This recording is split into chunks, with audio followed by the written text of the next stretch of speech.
انجمن ثنا خواہان مصطفیٰ صلی اللہ علیہ وآلہ وسلم کے تحت غریب نواز کانفرنس سے خطاب کرتے ہوئے جماعت اہل سنت کے سینئر نائب صدر علامہ قاری پیر محمد ارشد رحمانی نے کہا کہ بر صغیر میں اپنے کردار و عمل کے ذریعے اسلامی تعلیمات کو فروغ دیا اور 90 لاکھ سے زائد افراد کو آشنائے حق فرمایا۔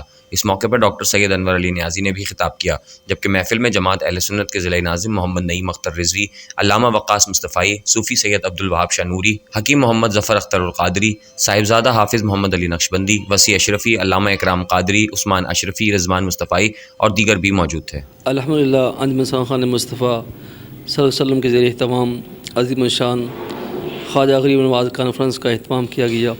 مجھ فقیر کو بھی اس میں حاضری کا شرف حاصل ہوا۔ کثیر تعداد میں احباب اہل سنت نے شرکت فرمائی۔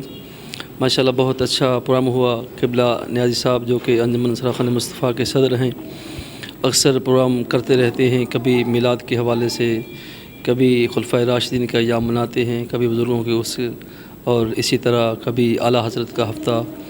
تو دعا ہے اللہ تعالیٰ یہ کارواں یوں ہی اسی طرح چلتا بھلتا پھولتا رہے۔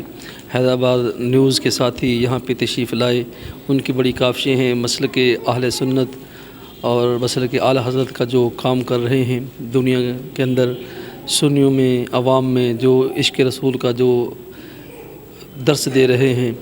تو اللہ تعالیٰ کے حضور دعا ہے کہ اللہ تعالیٰ حیدرآباد نیوز اور اس کی پوری ٹیم کو دن دگنی رات چگنی ترقی عطا فرمائے۔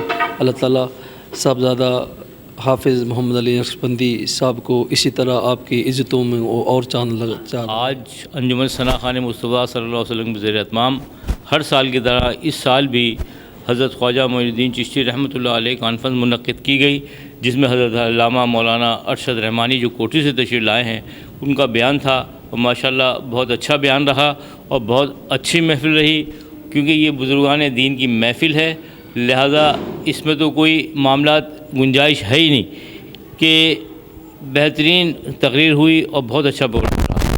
میں محمد علی بھائی کا، نقشبندی صاحب کا بہت شکر گزار ہوں کہ وہ یہاں تشریف لائے اور ہماری محفل کو چار چاند لگائے۔